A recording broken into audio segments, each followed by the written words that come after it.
Ever get that, like, amazing meal at a new place, right? And you go back, and it's just not the same. Yeah. Turns out, that's our brains, not the restaurant. Could be, could be. Today, we're diving into Thinking Fast and Slow by Daniel Kahneman to figure out, well, how we think. Right, because we like to think we're rational, but Spoiler, we're not. Kahneman's research, it kind of shows our brains are like wired for efficiency, which is good, but it also means shortcuts. And those shortcuts, they come with biases. Okay, so where do we even start with this whole brain trickery thing? So Kahneman's big idea is this. We've got two systems of thinking. System 1, System 2. Like, System 1 is buy the coffee. System 2 is ponder life's mysteries. Well, close. System 1, that's your fast automatic thinking. Like, what's 2 plus 2? Or recognizing someone's angry just by their voice. No effort, it just happens. Okay, got it. Instinctual. So then System 2 is more. System 2 is the slow, deliberate one. Like, if you're choosing a parking spot carefully, weighing the options, that's System 2, effortful, conscious thinking.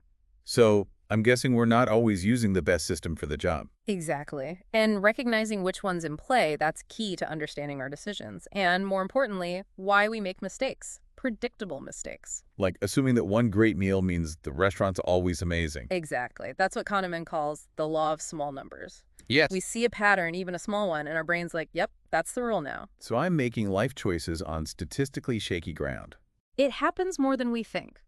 This law of small numbers, it impacts everything from like personal beliefs to how we do science. We crave meaning, so we overgeneralize. Okay, that's a little scary. What other mental traps are we falling into? Well, let's talk about something called the anchoring effect. Turns out our brains, they latch onto numbers, even random ones. And we use those as starting points for judgments. You mean like how if I see a crazy expensive sweater, suddenly a $50 one seems like a deal? Yeah. Even if it's still like outside my budget? Exactly. Kahneman did this study, right, asking people about Gandhi's age when he died. But here's the thing. There was a trick. Some folks, they were first asked if he died before or after 140. Way high, right?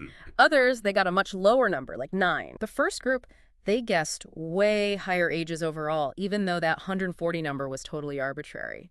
The anchor, even if it's nuts, it sets us off in a direction and we don't adjust enough. Wow.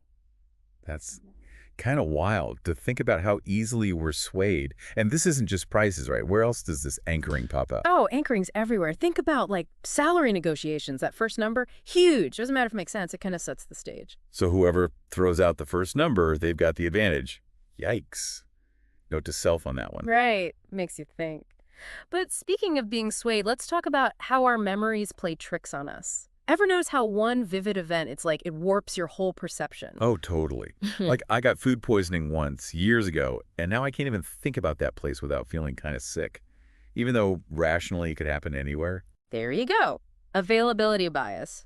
The things we remember easily, those vivid memories, they trick us into thinking those events are way more likely than they really are. So our brain's like making a highlight reel and using that to decide what's normal. Exactly.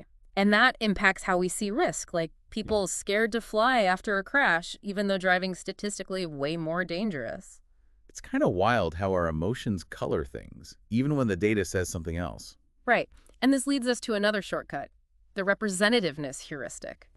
We judge something based on how well it fits our stereotype, even if that ignores the odds. Okay, examples. So imagine someone super passionate about social justice, volunteers at a community garden. You think lawyer or social worker? I mean, the description, it screams social worker. But logically, there's got to be way more lawyers out there just by the numbers. Exactly. But our brains, they love a good stereotype. We pick what feels representative, even if it's statistically unlikely. So we're walking around with these mental shortcuts for everything and trying to shove new info into those boxes. Pretty much. Makes things easier, but also leads to some bad judgments. Now, switching gears a bit, let's talk loss aversion. Kahneman found this. Losing something hurts way more than gaining the same thing feels good. Oh, tell me about it. I sold some stock a while back, made a decent profit, but I still kick myself because it kept going up. That missed opportunity, it stings way more than the win felt good. There you go. That regret. Loss aversion in action. We're wired to avoid those losses, sometimes to a fault. Like that saying, better to have loved and lost, but with, like, money. Exactly. And this ties into framing effects.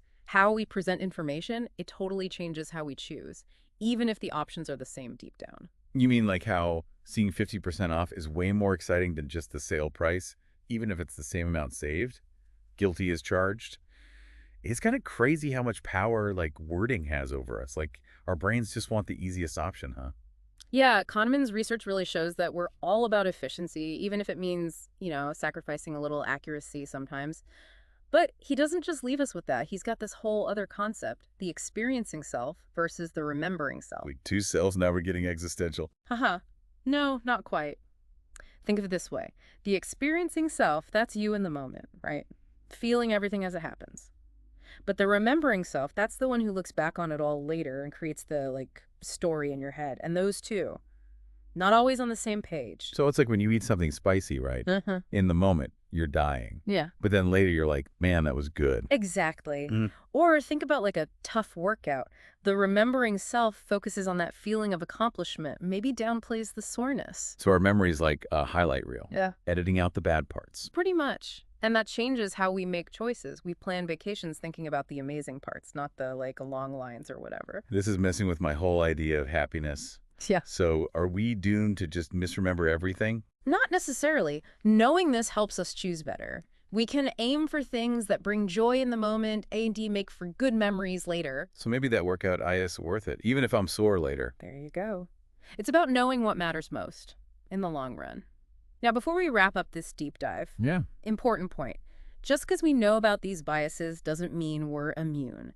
Even Kahneman, the guy who figured this stuff out, He falls for him too. oh yeah. System 1, that fast thinking, it's powerful. Takes real effort to override it. Humbling, but also kind of good to know, right?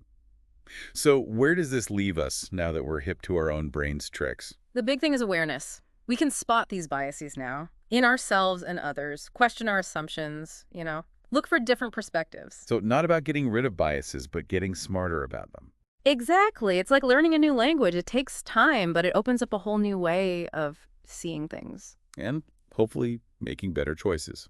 Well, there you have it, folks. Our deep dive into thinking fast and slow. We've got those two thinking systems, a whole bunch of biases, even two versions of ourselves run around in here. But like we said, the real journey starts now. What will you do with this knowledge? Something to think about maybe while you're enjoying that new restaurant. Just, don't judge it on the first bite alone. Until next time, keep those brains in check.